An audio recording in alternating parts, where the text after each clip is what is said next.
DC has some of the most depraved, irredeemable villains ever put on a page. Characters who've destroyed entire civilizations, tortured children, and erased free will from the multiverse. Today, I'm breaking down the most evil villains in DC history, ranked from bad to absolutely unforgivable. And the one sitting at the top, nobody ever argues against that pick. Let's start with a villain who made his choice: Black Manta. Black Manta is the floor of this list, and he earned every inch of it. He first showed up in 1967, and in the 50 plus years since, he's racked up a body count north of 2,000 people. Numbers aren't what put him here. Black Manta killed Aquaman's infant son, not in a battle, not as collateral damage. He deliberately murdered a baby to cause Arthur Curry the maximum amount of pain possible. In DC Rebirth, he escalates even further, launching a direct attack on Mera and doing everything in his power to destroy Aquaman's entire world. He doesn't just want Aquaman dead, he wants him broken. Here's the thing: Manta actually had a legitimate grievance. His origin traces back to Aquaman killing his father. That's a sympathetic starting point. Most villains on this list don't get one, but instead of seeking justice, he chose genocide. He chose to cross every line that exists. That's why he opens this list. He's evil by choice, not by nature. And if a guy who murders infants out of spite is the warm-up, you're not ready for what comes next. Victor Zash. Most villains in Gotham wear a costume. Victor Zajash wears his kill count. Every single murder he commits gets carved into his own skin as a tally mark. His arms, his chest, his neck, all covered in self-inflicted scars, each one representing a human life he took. The man is basically a walking murder scoreboard. But here's the thing: that dark humor fades real fast when you realize what's actually going on in his head. Zos doesn't kill for money. He doesn't kill for revenge. He doesn't even have a type. His victims are completely random: men, women, old, young, it doesn't matter. And that's what makes him philosophically terrifying. A killer with a pattern can be predicted. A killer with zero pattern is just chaos wearing skin. He genuinely believes he's liberating people. In his mind, life is meaningless suffering, and every murder is an act of mercy. He's built an entire coherent worldview around ending human lives, and he has never once shown remorse. Not after Arkham, not after therapy, not after anything, yet most people barely know his name. He rarely headlines a major Batman arc, which means one of Gotham's most prolific serial killers just walks around covered in literal proof of his crimes, and nobody talks about it. But at least Zajash keeps his horrors on the surface. The next villain prefers to work where nobody can see what he's doing: Anton Arcane. If Zajash is chaos with a knife, Anton Arcane is something worse. He's calm, he's methodical, and he's been doing this for over 50 years of DC publication history. Arcane is a mad scientist operating out of a hidden castle in the Balkan Mountains, and everything about him sounds like gothic horror because it is. His specialty: creating bioengineered abominations called the Unmen, grotesque hybrids built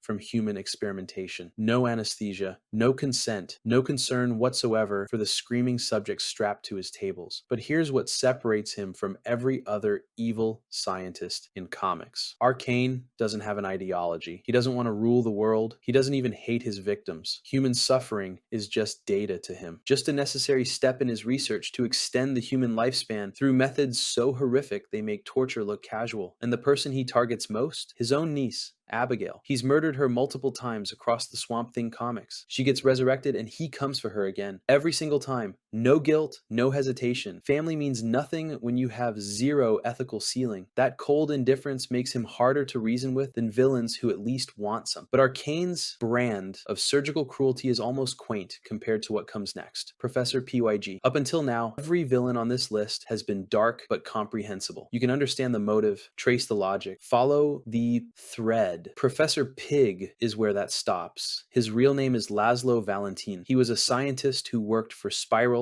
a corrupt UN spy agency. Sounds like a career that could mess someone up, right? It did. Valentin suffered a schizophrenic breakdown, and somewhere in that spiral, he started performing surgeries on himself. Not because he was trained to, because his shattered mind told him to. He looked at human beings and saw raw material. He operates out of a makeshift laboratory. That sounds clinical, almost contained. It's not. Inside, Pig transforms living, conscious victims into creatures called Dolatrons. We're talking permanent, irreversible body modifications performed completely against the victim's will. fused skin, grafted masks, restructured faces. Over 100 victims in canon, and not a single one has ever been restored. Once Pig finishes with you, you're done. The person you were is gone forever. But here's the detail that separates him from every other body horror villain in comics. Pig doesn't just mutilate his victims, he forces them to celebrate it. He conditions them to appreciate their new forms, to see the mutilation as a gift. He wears a pig mask, stages everything like a performance, and genuinely believes he's creating art. That combination of physical torture and psychological conditioning is what makes him one of the most genuinely disturbing villains DC has introduced in the modern era. And he's still not the worst thing on this list, not even close. DR, Psycho. Most villains on this list became evil through trauma, corruption, or cosmic destiny. Dr. Psycho chose it, and he chose a very specific target. First appearing in Wonder Woman #5 back in 1943, Dr. Psycho has been terrorizing the DC universe for over 80 years. That makes him one of the oldest active villains in comics,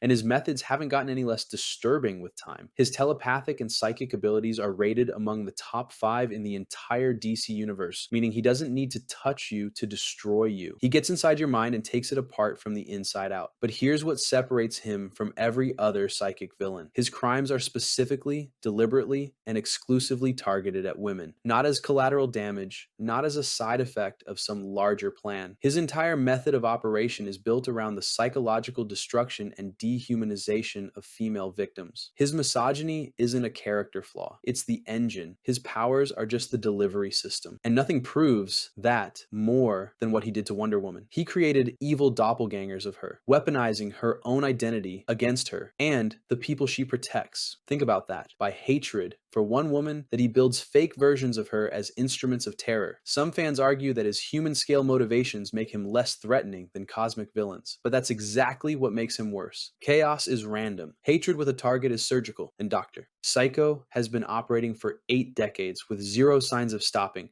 which brings us to a villain who took obsession to an entirely different level. The Reverse Flash. Let me be clear about something. Every villain we've talked about so far does evil things. Eobard Thawne is evil. It's his entire identity. Professor Thawne is a man from the 25th century who idolized the Flash, traveled back in time to meet his hero, and then decided to dedicate his entire existence to destroying Barry Allen's life. Not for power, not for conquest, because he was jealous. Let that sink in. This man murdered Barry Allen's mother Nora when Barry was a child, not as some strategic move to weaken the Flash. He did it because he wanted Barry to suffer. He wanted to reach into the earliest, most vulnerable moment of this man's life and rip it apart with his bare hands. That's not villainy. That's obsession operating at a cosmic scale, and his Speed Force connection makes it infinitely worse. Thawne doesn't just kill people, he erases them from history. He rewrites entire timelines. The Flashpoint arc proved exactly how far he's willing to go, because his vendetta against one single man reshaped reality itself, causing world-scale catastrophe as a side effect. Billions suffered because Eobard Thawne couldn't handle not being the fastest man alive. That's what makes him so terrifying. He doesn't want to rule anything. He doesn't want money or territory. He wants one person to hurt forever, and he has the power to break time itself to make that happen. But if a personal vendetta stretched across centuries disturbs you, wait until you meet someone who turned child abuse into an institution. Granny Goodness. Her name is the first joke. It's also the last one you'll ever laugh at. Jack Kirby created Granny Goodness in 1971, and everything about her is designed to make you feel safe before it destroys you. She looks like someone's grandmother, she talks like someone's grandmother, and she runs orphanages across Apocalypse where she takes in children, breaks them systematically, and rebuilds them as living weapons for Darkseid. That's not a metaphor. That's literally her job. Granny Goodness commands the Female Furies, an all-female military unit trained entirely through abuse and psychological manipulation under her direct supervision. Every single member of that squad was a child she processed through her system. Hundreds of kids across canon fed into a machine designed to strip away identity and replace it with obedience. But here's what makes her different from every other villain on this list. Her evil isn't passionate, it's not chaotic, it's not personal. Granny Goodness runs evil like a government department, methodical, bureaucratic. She fills out the paperwork, follows the process, and never gets her hands dirty unless she has to. She doesn't kill children. She manufactures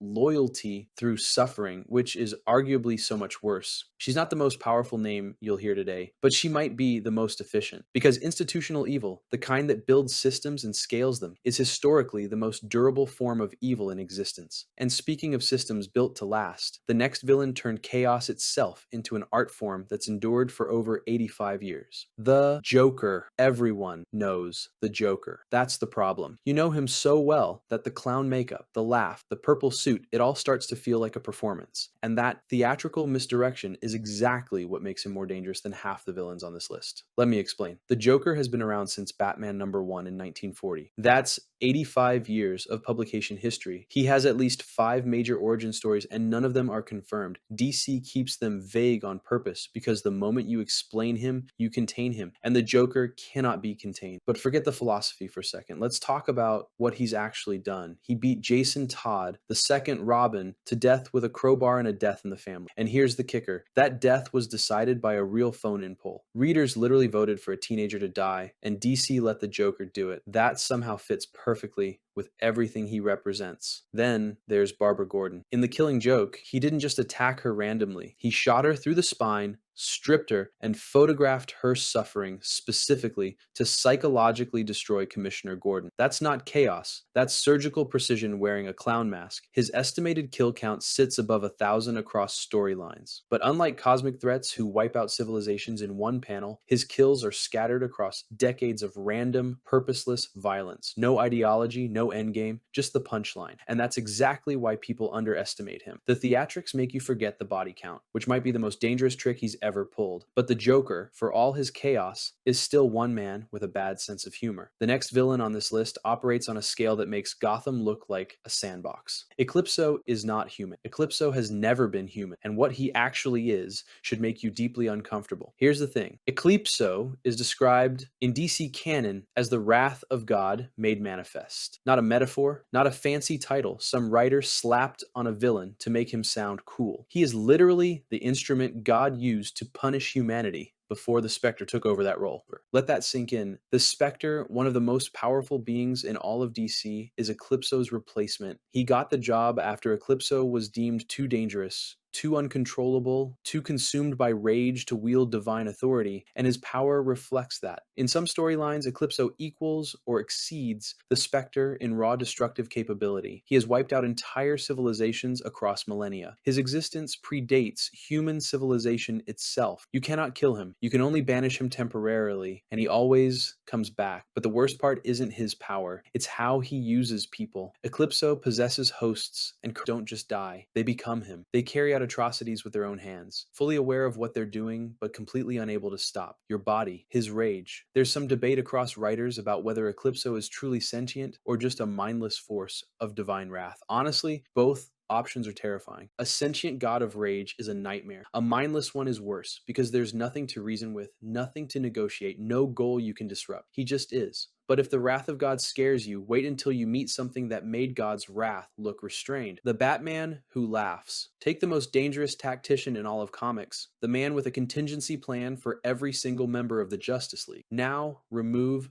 every shred of morality he ever had and replace it with the Joker's complete disregard for human life. That's the Batman who laughs, and he's exactly as terrifying as that sounds. Here's how he was born. On an alternate Earth in the Dark Multiverse, Batman finally snapped and killed the Joker, but the Joker had one last trick. A modified version of Joker toxin released upon his death, and it infected Bruce Wayne's brain, not just psychologically. The toxin literally rewired his brain chemistry, replacing parts of it with Joker-derived compounds. Batman's intelligence survived, his planning survived, his ability to anticipate every possible outcome survived, but his conscience? Gone. Completely gone. What came next was systematic annihilation. He murdered his entire rogues gallery, then he turned on his own family, then he went multiversal. During the Dark Knight saga, this thing killed Batman Prime across multiple timelines and destabilized entire realities simultaneously, not through chaos, through precision. Every attack was calculated, every move was 12 steps steps ahead because that's what Batman does. Except now, there was zero reason to hold back. Fans debate whether he's a tragedy or pure evil. Here's the thing. The tragedy already happened the moment that toxin hit Bruce Wayne's bloodstream. What's left isn't a fallen hero. It's a perfectly engineered engine of destruction wearing the face of the world's greatest hero. He is what Batman was always afraid of becoming. But if one corrupted Batman can threaten the multiverse, imagine what a being of pure logic could do to the entire universe. Brainiac. Imagine an entire city's worth of people, millions of them, alive and conscious, trapped inside a bottle on a shelf, not dead, not destroyed, just collected. That's Kandor. That's what Brainiac did to Superman's people before Superman even existed, and Kandor wasn't unique. It was just one of many. Brainiac, the techno-organic being from the planet Kalu, has been doing this for millennia. He arrives at a civilization, studies it, determines it has value, and then shrinks an entire city down to miniature scale and stores it like a trophy. The populations inside survive. They live on indefinitely in these bottles, fully aware of what happened to them, completely powerless to stop it. He'd already collected thousands of cities across the universe before he ever reached Krypton. Here's what makes him different from everyone else on this list. Brainiac doesn't hate anyone. He doesn't have an ideology. He doesn't rage. He doesn't monologue about revenge. He doesn't have a grudge. His intelligence is classified as a 12th level intellect, the highest tier on DC's scale, beyond anything human minds can even conceptualize, and he uses every ounce of that intellect for one purpose: acquisition. Genocide as aesthetic curation. Civilizations as collectibles. There's a debate in the community about whether logical evil is actually worse than passionate evil, whether cold indifference is more terrifying than burning hatred. But Brainiac answers that question pretty definitively. When you're one of the millions of people living inside a jar on a shelf, the motivation behind your imprisonment stops mattering. You're not a victim of rage. You're not a casualty of war. You're an item in a collection, and Brainiac never stops collecting. His origin details shift across eras, but the core behavior never changes. He collects, he destroys what's left behind, he upgrades himself, and he moves on to the next world. But even a cold, calculating machine looks almost rational compared to what comes next. A being whose evil isn't just purposeless, it's infinite. Trigon. Most villains on this list want something: power, revenge, control, validation. Trigon wants nothing. He destroys because destruction is all he is, and that distinction matters more than you think. He first showed up in 1980 as a multiversal demon, operating from a pocket dimension, and right away, the scale was different. This isn't a guy in a suit with a grudge. Trigon possesses reality warping abilities that physically exceed Superman's strength. He can unmake entire dimensions, not cities, not planets, dimensions. He's done it multiple times across over 40 years of documented DC storylines. But here's where it gets truly disturbing. Before Trigon ever set foot on Earth, he corrupted and enslaved a woman named Arella, Raven's mother. He didn't do this out of passion or even cruelty for its own sake. He did it because he needed a child. Specifically, he needed a dimensional anchor, a living key that would let him cross into our reality whenever he wanted. He engineered his own daughter's existence as a weapon before she was even born. That's not villainy, that's architecture. Think about that for a second. The only thing keeping Trigon from freely operating across all of reality is his dimensional binding to Raven, the person he created. He built his own prison door and his own key at the same time. Some fans argue that being tied to Raven limits his scope, makes him a Teen Titans villain instead of a universal threat. But the counter argument is simple. Fathering a child specifically to use as a dimensional gateway while corrupting her mother first is the most calculated depravity on this entire list. He didn't stumble into fatherhood. He weaponized it before it even happened. And Trigon doesn't conquer for resources. He doesn't consolidate power. The destruction is the point, not the means. Pure, purposeless malevolence operating at a scale that dwarfs almost everything we've talked about. Almost everything. Because there's one entity in DC that makes even Trigon look limited. Darkseid. Every villain on this list wants something. Chaos, knowledge, destruction, power. Darkseid wants everything, and he has the math to prove he deserves it. Created by Jack Kirby and first appearing in 1970, Darkseid is the ruler of Apokolips, a hell world where billions of subjects exist under total subjugation, not partial control, not political oppression. Every single living thing on his planet exists to serve him. That's not a policy. That's the atmosphere. He possesses incalculable strength, intellect, and mystical power across every metric in DC cosmology. He's been the primary antagonist of DC's cosmic storylines for over 50 years. He's responsible for the deaths and enslavement of countless worlds across